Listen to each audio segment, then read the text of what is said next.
The first enemy George Patton's army fired on in World War II wasn't German, it was French. In November 1942, the United States Army handed Patton 35,000 men, 102 ships, and a target nobody had warned the public about: Casablanca, the largest port in Vichy-controlled Morocco, defended by soldiers who, 18 months earlier, had been on the same side. Guarding the harbour was a battleship that hadn't even been finished. The Jean Bart sat bolted to the dock, one working turret, 4 15-inch guns aimed straight at the American fleet. And aboard Patton's flagship, the heavy cruiser Augusta, the general couldn't find his pistols. Over the next 72 hours, a French machine gunner would gun down an American colonel carrying a white flag. The Augusta's own muzzle blast would destroy Patton's ride to shore, and the general would watch dive bombers he'd scrambled get called back at the last second. Not because the French surrendered to him,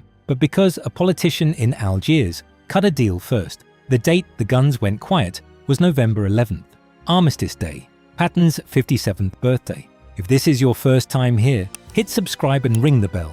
We dig into the real stories behind the biggest decisions of the Second World War every single week. By the fall of 1942, George Patton had been a soldier for 33 years and hadn't fought in 24 of them. The list of things Patton had actually done under fire was short and loud. He'd chased Pancho Villa across the Mexican desert in 1916, rode up to a ranch in a Dodge touring car, and got into a gunfight with 3 of Villa's bodyguards. In 1918, Patton led tanks in France, took a machine gun round through the leg at the Meuse-Argonne, and earned a promotion to colonel before the armistice. And then, nothing. 2 decades of peacetime garrison duty, classroom lectures, polo matches, and papers nobody read about a style of armored warfare the army didn't want to hear about. When the Japanese hit Pearl Harbor, Patton was 56 years old and running the Desert Training Center outside Indio, California, drilling men in 120-degree heat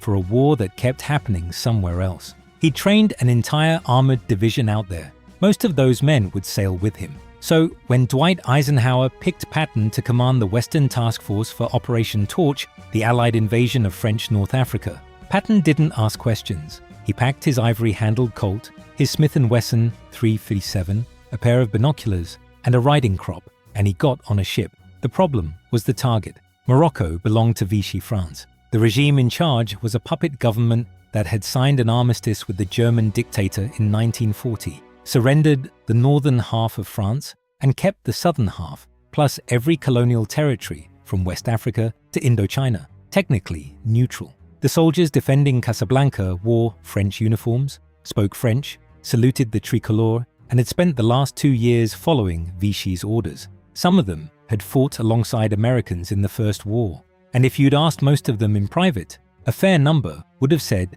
they wanted the Allies to win. None of that mattered. They had orders, and French soldiers followed orders. The defenses around Casablanca were serious. Coastal batteries ringed the harbour, 494mm guns, 438mm guns, plus smaller caliber positions scattered along the beaches at Fedala and Mehdia. Inside the port sat the French Navy's 2nd Light Cruiser Squadron, the light cruiser Primauguet, a handful of destroyers, 11 submarines, and looming over all of it, moored to the dock like a steel cliff, was the Jean Bart, an incomplete Richelieu-class battleship that had fled the shipyard at Saint-Nazaire in 1940, just ahead of the advancing Germans. She'd never been finished. Her engines barely worked. Her second turret was an empty barbette, but the forward turret held 4 380mm guns, 15-inch naval rifles, and they were operational. Eisenhower understood the political trap. The entire architecture of Torch was built around one desperate hope, that the French wouldn't fight. American troops, not British, would lead the assault, because the French Navy still hadn't forgiven the Royal Navy for Mers el-Kebir. In July 1940, British warships had opened fire on the French fleet anchored at a port in Algeria, sinking or crippling most of it to prevent those ships from falling into German hands. Nearly 1,300 French sailors died in under 10 minutes. 2 years later, French officers still talked about it with clenched teeth. Putting American faces on the beaches was supposed to take the sting out. loudspeakers on the landing craft would broadcast messages in French. "Don't shoot. We are your friends. We are Americans." Eisenhower's standing order was explicit. No preliminary naval bombardment. If the French were going to shoot first, let them shoot first. Give them every chance not to. Now, behind the scenes, there was a plan to bypass all of this. A French general named Antoine Bétuart, pro-Allied, well-connected, commanding troops in the Casablanca region, had been brought into the conspiracy months in advance. Bétuart's job was straightforward. On the night of November 7th, hours before the landings, he'd seize key positions, neutralize the Vichy command structure, and make sure Patton's men walked ashore to handshakes instead of gunfire. Here's what actually happened. On the evening of November 7th, Bétuart moved. His men arrested a few mid-level officers and tried to take control of the Casablanca garrison. The coup lasted a few hours. General Auguste Noguès, the senior French authority in Morocco, a cautious bureaucrat with one eye on Vichy and the other on his own career, got wind of it almost immediately. Noguès called in loyal troops, crushed Bétuart's plot, had the conspirators detained, and then did exactly what you'd expect a man in his position to do. He assumed the Americans were coming and ordered every coastal battery, every warship, every infantry garrison in Morocco to prepare for a fight. The one move designed to prevent French resistance had instead guaranteed it. And Patton didn't know any of this. 4,000 miles of Atlantic Ocean sat between his task force and any reliable intelligence about what was happening ashore. The convoy, 102 ships carrying roughly 35,000 men of the 3rd Infantry Division, elements of the 2nd Armored Division, and the 9th Infantry Division, had left Hampton Roads, Virginia, on October 23rd. For 15 days, they'd zigzagged through waters where German U-boat wolfpacks hunted Allied shipping by the tens of thousands of tons per month, maintaining radio silence, running without lights. Not a single submarine had detected them. Patton and Rear Admiral Henry Kent Hewitt shared the bridge of the heavy cruiser Augusta, and for most of the crossing, the two men had exactly one thing in common. Neither of them could control the weather. That was the real crisis. The Moroccan Atlantic coast was notorious for brutal surf. The British Chiefs of Staff had cautioned the Americans bluntly. Conditions off Casablanca would prevent a landing 4 days out of 5, and on November 6th, the weather forecasts coming in from London and Washington confirmed the worst. Heavy swells, high seas, conditions that would swamp landing craft and drown men before they reached the sand. Hewitt faced a decision that could end the whole operation before it started. The fallback was to abandon Morocco entirely, take the fleet through the Strait of Gibraltar, and land on unfamiliar beaches near the Spanish-Moroccan border. It meant scrapping months of planning. It meant Patton's force arriving late, in the wrong place, with no surprise. Hewitt didn't take the fallback. His own aerographer, a Navy weather officer aboard the Augusta, disagreed with London and Washington. The man predicted the storm would pass, the swells would drop, a narrow window of calm would open on the morning of November 8th. Hewitt trusted one officer's forecast over 2 capital cities' worth of meteorologists. At midnight on November 6th, the weather began to moderate. By dawn on the 7th, the sea was flattening out. Augusta signaled the fleet, proceed on service assigned. That night, the same night Bétuart's coup was collapsing in Casablanca, Patton's convoy split into 3 attack groups. The main body, carrying the 3rd Infantry Division under Major General Jonathan Anderson, aimed for the beaches of Fedala, 15 miles northeast of Casablanca. A southern group under Major General Ernest Harmon, with the medium tanks of the 2nd Armored Division crammed into transport holds, headed for Safi, 140 miles down the coast, where the only port capable of unloading armor directly from ship to dock would let Harmon land his Shermans and race north toward the city. A northern group under Lucien Truscott steered for Media and Port Lyautey, targeting an inland airfield that would give the Americans fighter cover once it was captured.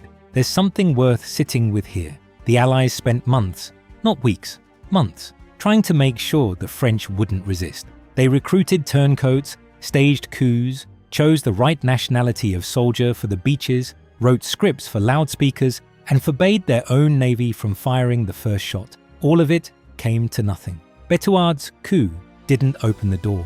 It slammed it shut.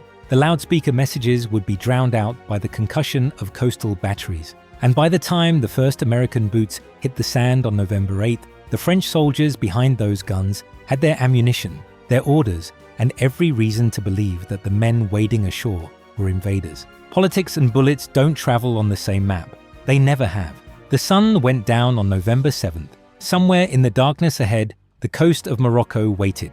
Patton wrote in his diary that night. He couldn't sleep. At 5:45 on the morning of November 8th, the first wave of American landing craft scraped sand at Fedala. It was still dark. The men in those boats, most of them from the 3rd Infantry Division, most of them in combat for the first time in their lives, had climbed down cargo nets on the sides of transport ships in swells that rolled the hulls like barrels. Some of them missed the nets and dropped into the water between the ship and the landing craft. Some of the boats couldn't find the beach. They circled in the dark, engines sputtering, coxswains squinting at a coastline none of them had ever seen. The rehearsals back in Chesapeake Bay had been orderly. This was the opposite. The transport Samuel Chase sent 26 landing craft toward the beach that morning. By nightfall, 19 of them were wrecked, broached in the surf, flooded, smashed against the hull, or swamped on the way back, and the sea was moderate. The British had warned that conditions off this coast would prevent a landing 4 days out of 5. Hewitt's aerographer had found the 1 day in 5. Even on that one good day, the ocean was chewing through boats at a rate that would have shut the operation down if the weather had been any worse. French coastal searchlights snapped on, catching the boats in white glare. Machine guns on the American ships tore the lights apart within seconds, but the damage was done. The defenders knew. By dawn, roughly 3,500 Americans were on the sand, and then the guns opened up. The coastal batteries at Fedala fired first. 4 5.4-inch guns with a range of 11 miles started dropping rounds among the transports. Hewitt had held fire as long as he could. Eisenhower's orders give the French every chance, but at 7:20, with shells walking across the water toward his ships, Hewitt gave the command. The order he'd hoped he'd never have to give: fire on the French. Augusta's 8-inch turrets swung toward the shore, batteries behind Cape Fedala. On the third salvo, the spotter aircraft radioed back the code that meant a direct hit. The battery went quiet, and then Casablanca woke up. Just after 7, French warships began moving inside the harbour. The light cruiser Primoguet, destroyer Milan, Fougueux, Boulonnais, Brestois, Frondeur, l'Alcyon, plus submarine manoeuvring to defensive positions, all came alive at once. Rear Admiral Gervais de Lafont led his destroyers out of the harbour mouth straight at the American transports. And from the dock, the Jean Bar's forward turret, 4 15-inch rifles that had no business being operational on a ship that couldn't move, opened fire on Augusta. Picture this: you're standing on the bridge of a heavy cruiser, and a shell the weight of a small car is coming at you from a battleship that's bolted to a pier. The Jean Bart's first salvos straddled Augusta. The near misses sent columns of seawater high enough to drench Admiral Hewitt and everyone around him on the bridge. Augusta wasn't hit. The men on deck felt the concussion in their teeth anyway, and aboard that same ship, at that same moment, George Patton was trying to get to shore. Patton had planned to leave the Augusta at 8 in the morning, after the first assault waves had cleared the beach. His orderly, Staff Sergeant George Meeks, had spent the pre-dawn hours tracking down Patton's pistol belt, the ivory-handled Colt from the Villa expedition, the Smith & Wesson .357 he called his killing gun, and had found it stowed on the General's landing craft, rigged and ready to lower. Meeks brought the belt to Patton. The General strapped it on, and then 3 French warships appeared off the port quarter. Augusta's captain ordered flank speed. The cruiser heeled over and the main battery opened fire. The concussion from Augusta's own 8-inch guns. Not enemy fire, not a torpedo, not a bomb. The ship's own muzzle blast ripped Patton's landing craft apart where it hung on the davits. The boat had to be cut loose and dropped into the sea. Patton's luggage, his bedroll, his spare uniforms, his personal gear, all of it went to the bottom. The only things he still had were the clothes on his back and the pistol belt Meeks had retrieved 15 minutes earlier. Patton watched the wreckage sink. Such are the fortunes of war, he said. For the next 5 hours, Patton was stuck. Augusta was in a running fight, exchanging salvos with Jean Bart chasing French destroyers that darted out of the harbour in smoke screens, dodging torpedo runs from submarines. The French Navy fought with a ferocity that startled the Americans. Lafond's destroyers sprinted out behind their own smoke, fired torpedoes, and pulled back into the haze. Primogay took hits from Augusta and Brooklyn but kept firing. French gunnery was sharp, remarkably sharp for a navy that hadn't had fuel or ammunition to drill properly in over a year. Torpedoes passed close enough to Augusta and the battleship Massachusetts that the crews could track the wakes with their eyes. Landing craft ferrying troops to the beach were caught in the crossfire. French destroyers got close enough to hit several of them.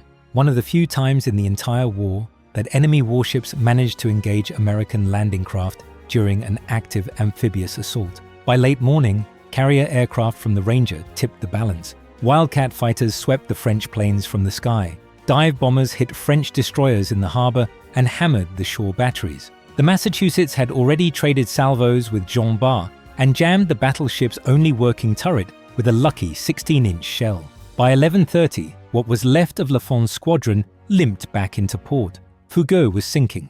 Primogay was shattered, settling on the shallow bottom. Milan had run aground. Burning French warships choked the harbour entrance. At 12:20, with the naval action dying down, Patton finally climbed into a replacement landing craft. Several staff officers squeezed in with him. As the boat pulled away from Augusta's side, sailors lined the rail and cheered. Patton took off his helmet, just for a moment, so they could see him smiling. At 1:20 in the afternoon, 5 hours behind schedule, the general stepped onto Moroccan soil wearing his 2 pistols, set up a command post on the beach at Fedala, and started doing what he did best, yelling at people. Trucks were jammed bumper to bumper on the sand. Supplies were piling up in the wrong places. Soldiers who'd made it ashore were crouching behind dunes instead of pushing inland. Patton walked straight into it and started directing traffic. The harbour at Fedala was too shallow for the big transports. Supplies had to come in by landing craft, and landing craft were being wrecked faster than they could be replaced. Equipment marked for the first wave turned up in the holds of third wave ships. Ammunition crates sat on the beach while the rifles that fired them were still aboard transports a mile offshore. By the end of November 8th, 39% of Patton's troops were ashore, 16% of vehicles, just over 1% of supplies. The beach was a logistics disaster, and it would have been familiar to any officer who'd run a first-day amphibious operation before, except that in the American Army of 1942, almost nobody had. Patton was learning on the job. So was everyone else. Now, while all of this was happening at Fedala and Casablanca, something worse was unfolding 70 miles to the north. At Port Lyautey, Lucien Truscott's northern force had hit a wall. French troops, many of them Senegalese tirailleurs under French officers, held the ancient Casbah fortress overlooking the Cebu River and refused to give ground. Truscott's men needed the airfield behind the Casbah, and they couldn't take it. The fighting was close, house to house in places, and going nowhere. Before dawn on November 8th, 2 American officers had tried to stop it before it started. Colonel Demas Craw, a 42-year-old Army Air Forces officer from Michigan who'd served in the First War and volunteered for this mission over his superiors' objections, and Major Pierpont Hamilton, Truscott's intelligence officer, loaded themselves into a jeep with a single enlisted driver, Private Oris Corey. Craw sat in the passenger seat, holding 2 flags, one American, one French. Hamilton sat in the back with a white flag of truce and a briefcase containing a formal ceasefire proposal addressed to the French commander at Port Lyautey. They'd landed under strafing fire at Mahdia Beach, driven through their own naval barrage, and made it onto the coast road heading inland. 6 miles down that road, as the jeep crested a small rise on the outskirts of Port Lyautey, a hidden French machine gun position opened fire at point-blank range. The burst caught Craw full in the chest. The colonel was gone before the jeep stopped rolling, still holding both flags. Hamilton and Corey were captured. Hamilton, after hours in French custody, talked his way to the local commander and delivered the ceasefire message. The French at Port Lyautey didn't stop fighting for 2 more days. Hamilton's persistence earned him the Medal of Honor. Craw received the same decoration. the first awarded for action in the European and African theatres, 4 months after a machine gun burst from a French position ended the mission he'd insisted on taking. The airfield at Port Lyautey was later renamed Craw Field. Over 400 French and nearly 80 Americans would be counted among the casualties at Port Lyautey before the fighting ended. A man rides toward a friendly headquarters carrying the flag of the country he's trying to help, and the soldiers of that country shoot him off the road. There's a question buried in Craw's 2 flags that no amount of political planning could have answered ahead of time. When does an ally become an enemy? The line was obvious in Washington and London, where diplomats drew neat distinctions between Vichy and Free France, between collaboration and resistance. On a road outside Port Lyautey, with a French tricolour in one hand and an American flag in the other, the line didn't exist. Back at Fedala, Patton wrote in his diary that evening with his usual confidence, "The French don't want to fight us. I feel that most of the time they bomb the ocean rather than the beach." Days later, in a private letter to his wife Beatrice, the tone was different. "Monday morning, I spent on the beach. Things were pretty bad, and we got bombed and strafed by French aircraft. The general had 2 versions of every day, one for the record, one for home." On November 9th, the Atlantic turned. The weather that Hewitt's aerographer had promised, that one good day in 5, was gone. Swells built through the morning, and by afternoon the surf at Fedala was smashing landing craft faster than the Navy could replace them. Over half the boats that had survived the first day were wrecked on the second. Supply operations ground to a crawl, then stopped entirely.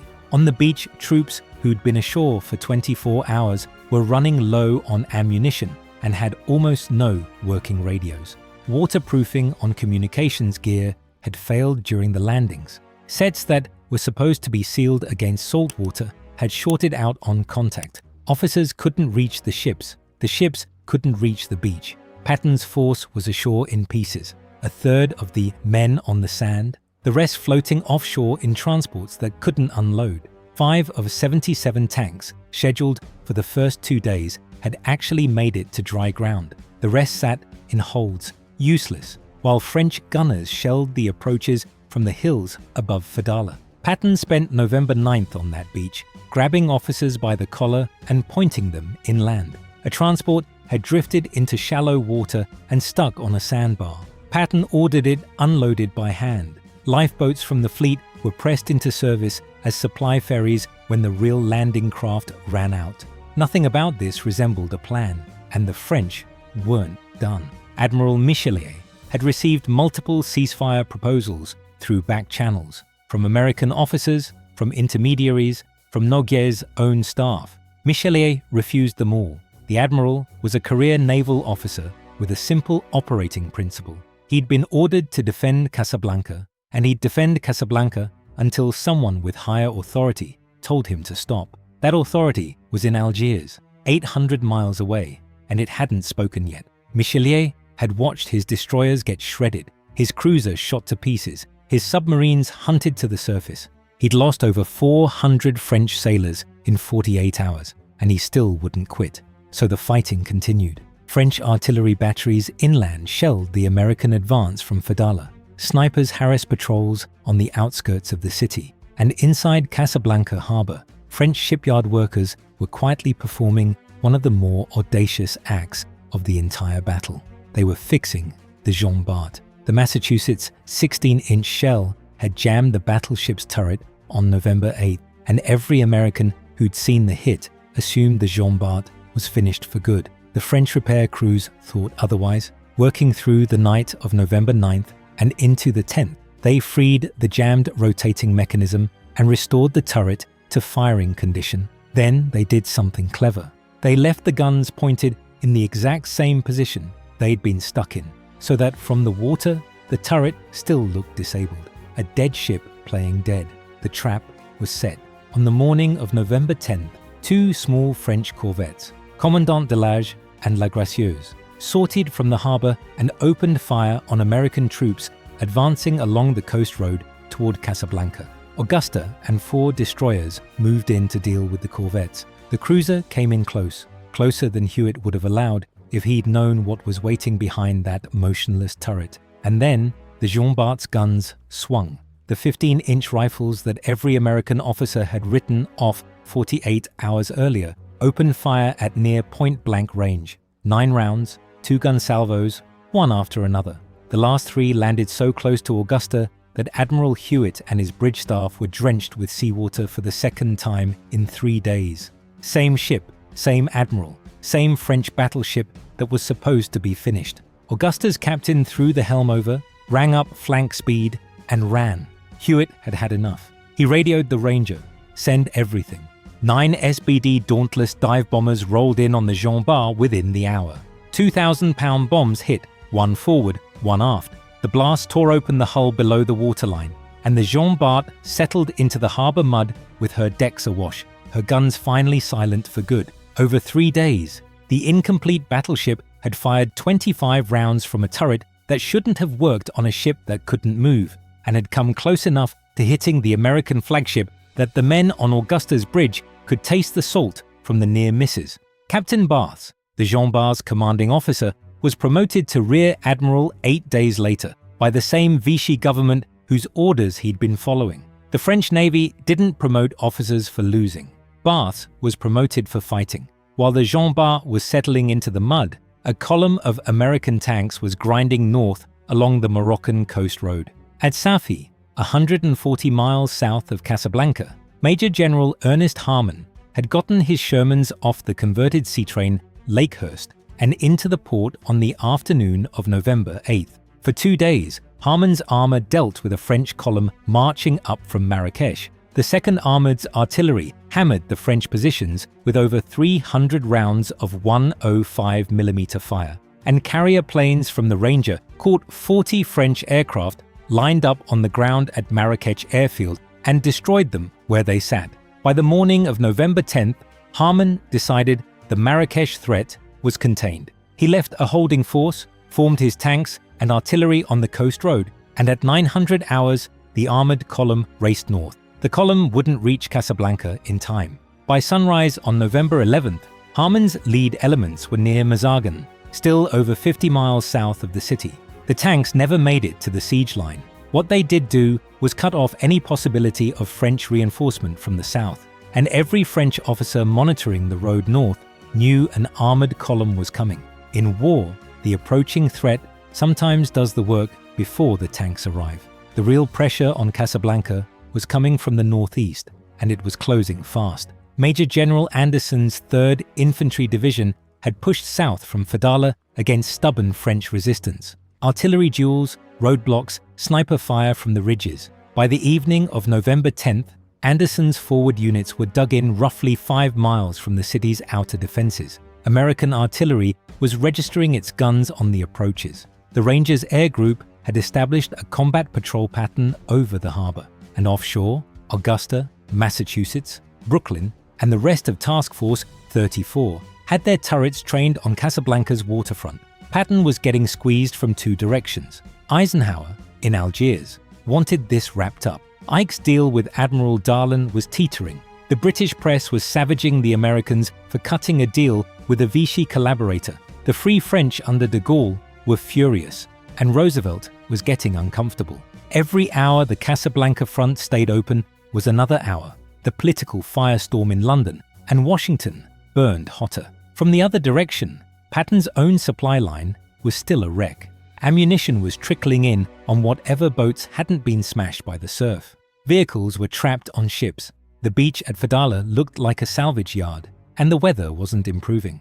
And if you think generals handle that kind of pressure by leveling with their superiors, you haven't read enough military history. Patton's reports to Eisenhower during those 3 days were models of calm authority, progress steady, objectives on schedule, French resistance crumbling.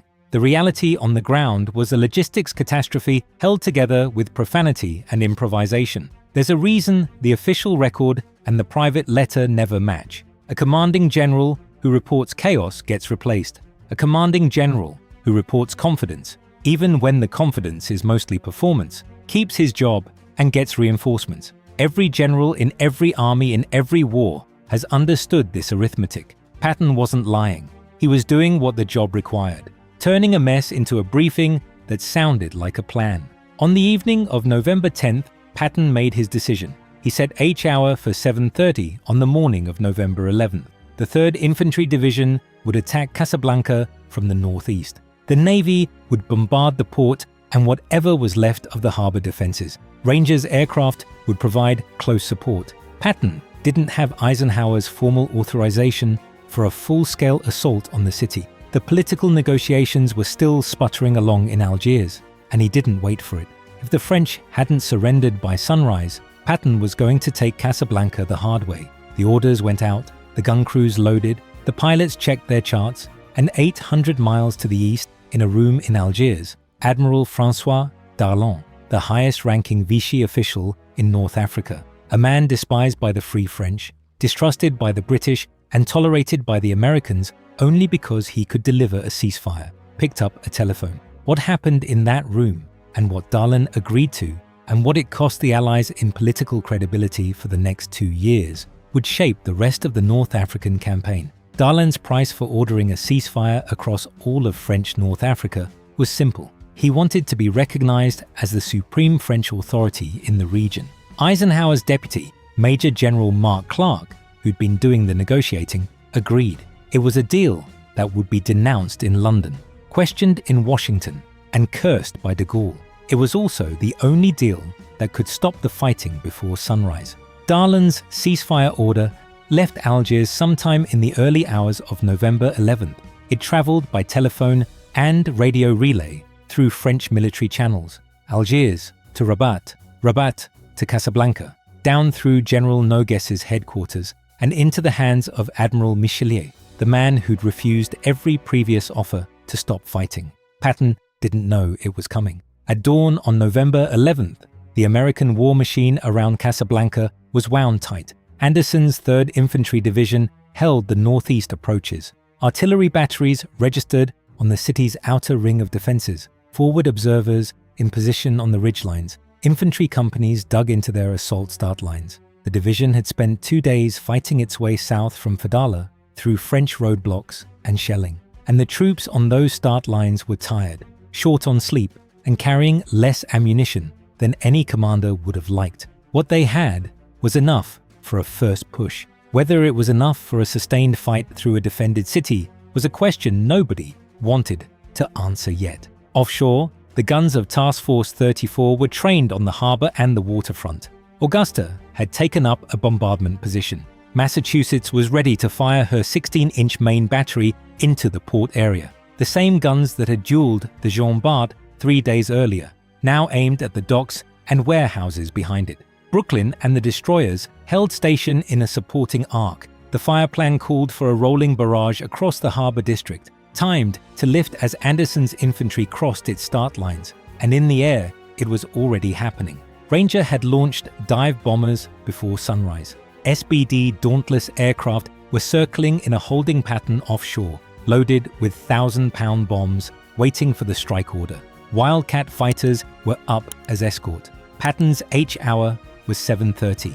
At that moment, naval gunfire, artillery, and close air support would hit Casablanca from 3 directions simultaneously. The 3rd Infantry Division would advance into the city under that fire. It would be the first time in the war that American forces attempted a full-scale combined arms assault on a defended city, and the city belonged to a country that wasn't even supposed to be the enemy. The clock was running. Gun crews on Augusta had their rounds in the hoists. Anderson's company commanders had synchronized watches. The forward air controllers were on the radio net, ready to call in the dauntless flights. Everything pointed at 7:30, and then, somewhere between 6:40 and 700 hours, a runner came into Patton's command post with a message.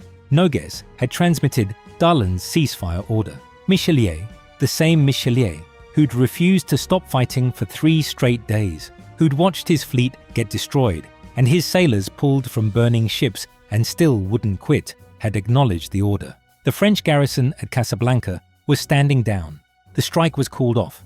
The bombers circling offshore received the recall signal and banked away from the city, their bomb loads still hanging under their wings. The naval guns went quiet. The artillery batteries on the ridgelines unclenched. The infantry companies on their start lines stood up out of their foxholes, and within minutes, men who'd been waiting to attack a city were sitting in the dirt, smoking, staring at the skyline they'd been about to charge into. Some of them could see French soldiers on the far side of the perimeter doing the same thing, standing up, lowering their rifles, watching the Americans across a stretch of open ground that, 5 minutes earlier, had been a potential firing line. 3 days of fighting, and it ended with men on both sides staring at each other across 50 yards of dirt. If you'd been standing on that line, you wouldn't have been able to tell who'd won. Patton had been awake since before dawn. He'd spent the pre-dawn hours running through the assault plan with his staff, confirming positions, checking fire coordination, making sure every unit knew its H hour.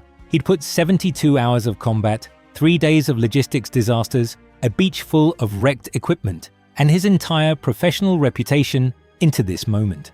And now, 45 minutes before the guns were supposed to open up, it was done. Not because the French had been beaten in the field, not because Anderson's infantry had fought their way into the city, not because Hewitt's fleet had battered the harbour into submission.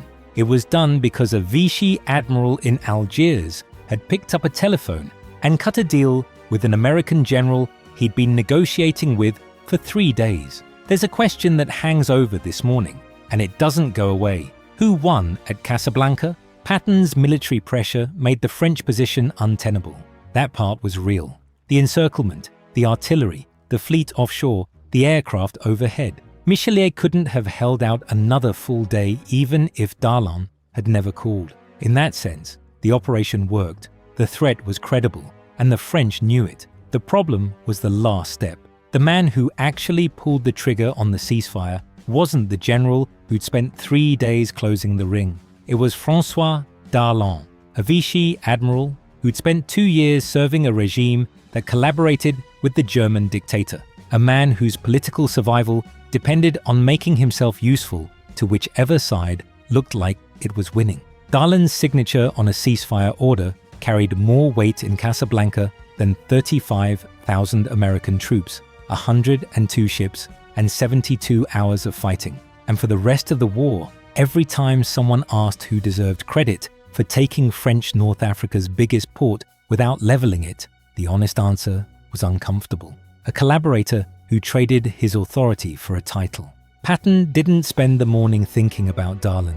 He had a city to administer, a port to get operational, and a supply chain that was still a catastrophe from end to end. What he noticed, what anyone in his position would have noticed, was the date. November 11th, 1942, 24 years to the day since the guns of the First War had gone silent on the Western Front. Armistice Day, the anniversary of the moment that ended the war Patton had fought in as a young tank commander. The war where he'd taken a machine gun round through the leg at the Meuse-Argonne and crawled into a shell hole to direct his tanks while his wound bled into the mud. And it was his birthday, his 57th.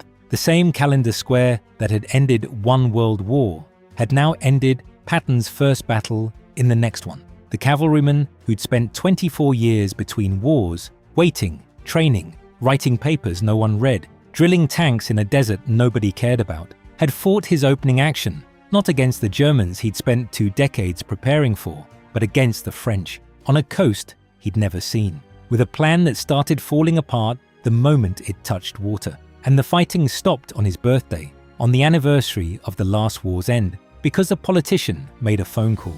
Patton, who believed in reincarnation and the idea that great soldiers were born to fight in specific moments of history, left no record of what that triple coincidence meant to him. His diary entry for November 11th is operational.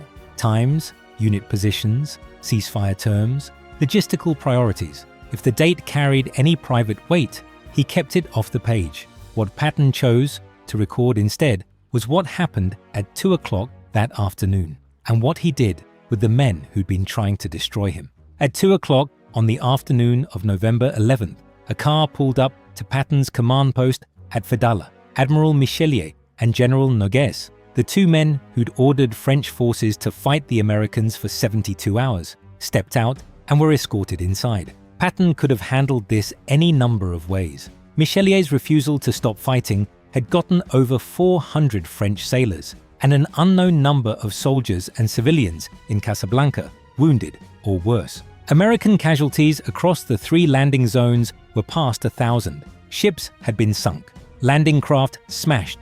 French families in Casablanca had spent 3 days under naval gunfire because Michelier wouldn't pick up the phone. Plenty of American commanders in Patton's position would have made the French feel every gram of that. Patton opened the conference by congratulating the French on their gallantry. The general praised Michelier's defense as professional and honorable, acknowledged the courage of French sailors who'd kept fighting under American air and naval bombardment, and then did something no one in the room expected. Patton poured champagne.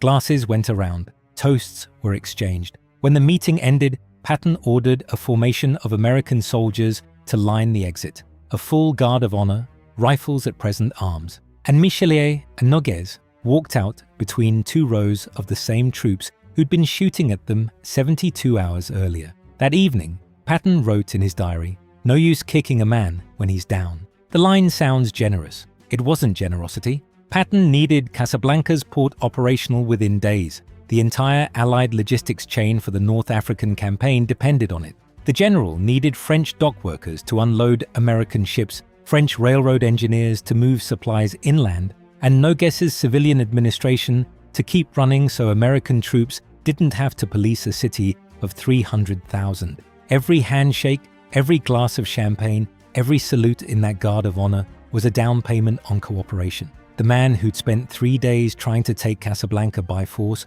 was now making sure the people who ran it would work for him starting tomorrow.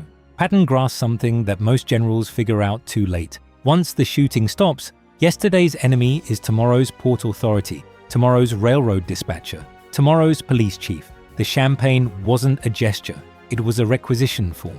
5 days later, Patton accompanied Noguès to the royal palace in Rabat to meet the Sultan of Morocco, Sidi Mohammed ben Yusuf. The Sultan was, on paper, a sovereign, and in practice, a figurehead of a French protectorate. Patton had just defeated the army of the Sultan's colonial overlords, and now the general was sitting in the Sultan's palace, accepting tea and pleasantries, while Noguès, the man who'd ordered those overlords to fight, stood beside him making introductions. Within weeks, the Sultan decorated Patton with the Grand Cross of the Order of Wissam Alaouite. The citation, written in formal French, carried a line that followed Patton for the rest of his career. Les lions dans leur tanière tremblent en le voyant approcher. The lions in their dens tremble at his approach. The man who pinned that medal on Patton's chest was the nominal ruler of a French protectorate. The soldiers Patton had just fought served that protectorate's colonial government. And 2 months later, in January 1943, Franklin Roosevelt and Winston Churchill sat down in the same city, Casablanca, to decide the next phase of the war. The Ampher Hotel, where they held the conference, stood 5 miles from the beach where Patton's landing craft had washed up in pieces. The war had already moved on. Casablanca was no longer a battlefield. It was a hotel lobby,